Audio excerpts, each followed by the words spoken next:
यूहन्ना अध्याय 12।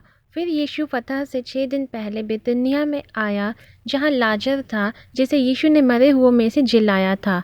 वहाँ उन्होंने उसके लिए भोजन तैयार किया और मार्था सेवा कर रही थी और लाजर उनमें से एक था जो उसके साथ भोजन करने के लिए बैठे थे।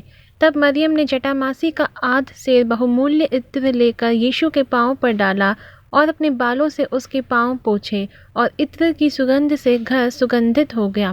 परंतु उसके चेलों में से यहूदा इस्करियोती नाम एक चेला, जो उसे पकड़वाने पर था, कहने लगा, यह इत्र 300 दिनार में बेचकर कंगालों को क्यों न दिया गया। उसने यह बात इसलिए ना कही कि उसे कंगालों की चिंता थी, परंतु इसलिए कि वह चोर था और उसके पास उनकी थैली रहती थी और उसमें जो कुछ डाला जाता था वह निकाल लेता था।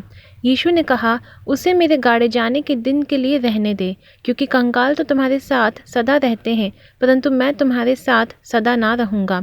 यहूदियों में से साधारण लोग जान गए कि वह वहाँ है, और वह ना केवल यीशु के कारण आए, परंतु इसलिए भी कि लाजर को देखे जिसे उसने मरे हुओं में से जिलाया था।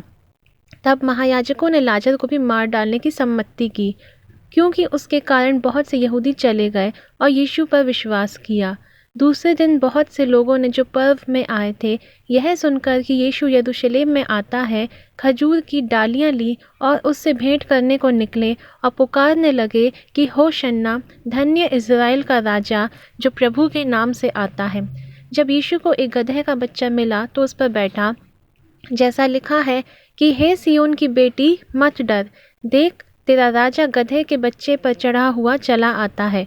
उसके चेले ये बातें पहले ना समझे थे, परंतु जब यीशु की महिमा प्रकट हुई तो उनको स्मरण आया कि ये बातें उसके विषय में लिखी हुई थी, और लोगों ने उससे इस प्रकार का व्यवहार किया था। तब भीड़ के लोगों ने जो उस समय उसके साथ थे, यह गवाही दी कि उसने लाजर को कब्र में से बुलाकर मरे हुओं में से जिलाया था। इसी कारण लोग उससे भेंट करने को आए थे, क्योंकि उन्होंने सुना था कि उसने यह आश्चर्य कर्म दिखाया है। तब फरीसियों ने आपस में कहा, सोचो तो सही कि तुम में से कुछ नहीं बन पड़ता। देखो, संसार उसके पीछे हो चला है। जो लोग उस पर्व में भजन करने आए थे, उनमें से कई यूनानी थे। उन्होंने गलील के बैतसैदा के रहने वाले फिलिप्पुस के पास आकर उससे विनती की कि श्रीमान, हम यीशु से भेंट करना चाहते हैं। फिलिप्पुस ने आकर अंद्रियास से कहा। तब अंद्रियास और फिलिप्पुस ने यीशु से कहा। इस पर यीशु ने उनसे कहा, वह समय आ गया है कि मनुष्य के पुत्र की महिमा हो।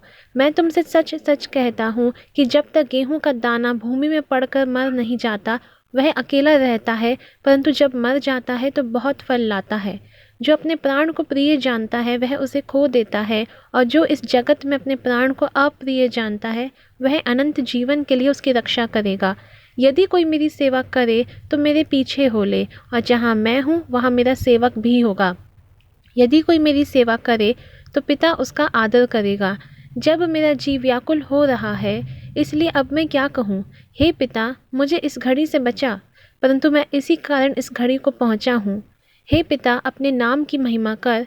तब यह आकाशवाणी हुई कि मैंने उसकी महिमा की है और फिर भी करूँगा। तब जो लोग खड़े हुए सुन रहे थे, उन्होंने कहा कि बादल गरजा, औरों ने कहा कोई स्वर्गदूत उससे बोला। इस पर यीशु ने कहा, यह शब्द मेरे लिए नहीं, परंतु तुम्हारे लिए आया है। अब इस जगत का न्याय होता है। अब इस जगत का सरदार निकाल दिया जाएगा, और मैं यदि पृथ्वी पर से ऊंचे पर चढ़ाया जाऊंगा तो सबको अपने पास खींचूंगा। ऐसा कहकर उसने यह प्रकट कर दिया कि वह कैसे मृत्यु से मरेगा। इस पर लोगों ने उससे कहा कि हमने व्यवस्था की यह बात सुनी है कि मसीह सर्वदा रहेगा, फिर तू क्यों कहता है कि मनुष्य के पुत्र को ऊंचे पर चढ़ाया जाना अवश्य है। यह मनुष्य का पुत्र कौन है? यीशु ने उनसे कहा, ज्योति अब थोड़ी देर तक तुम्हारे बीच में है। जब तक ज्योति तुम्हारे साथ है तब तक चले चलो। ऐसा ना हो कि अंधकार तुम्हें आ घेरे। जो अंधकार में चलता है वह नहीं जानता कि किधर जाता है। जब तक ज्योति तुम्हारे साथ है, ज्योति पर विश्वास करो कि तुम ज्योति के संतान हो। ये बातें कहकर यीशु चला गया और उनसे छिपा रहा, और उसने उनके सामने इतने चिन्ह दिखाए, तो भी उन्होंने उस पर विश्वास ना किया, ताकि यशायाह भविष्यद्वक्ता का वचन पूरा हो, जो उसने कहा कि हे प्रभु, हमारे समाचार की किसने प्रतीति की, और प्रभु का भुजबल किस पर प्रकट हुआ। इस कारण वह विश्वास ना कर सके, क्योंकि यशायाह ने फिर भी कहा कि उसने उनकी आंखें अंधी और उनका मन कठोर किया है, कहीं ऐसा ना हो कि आँखों से देखें और मन से समझें और फिरें और मैं उन्हें चंगा करूँ। यशायाह ने ये बातें इसलिए कहीं कि उसने उसकी महिमा देखी और उसने उसके विषय में बातें की।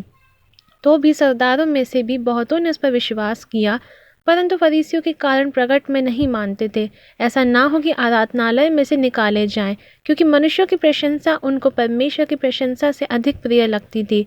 यीशु ने पुकार कर कहा, जो मुझ पर विश्वास करता है वह मुझ पर नहीं वरन मेरे भेजने वाले पर विश्वास करता है, और जो मुझे देखता है वह मेरे भेजने वाले को देखता है। मैं जगत में ज्योति होकर आया हूँ, ताकि जो कोई मुझ पर विश्वास करे वह अंधकार में ना रहे।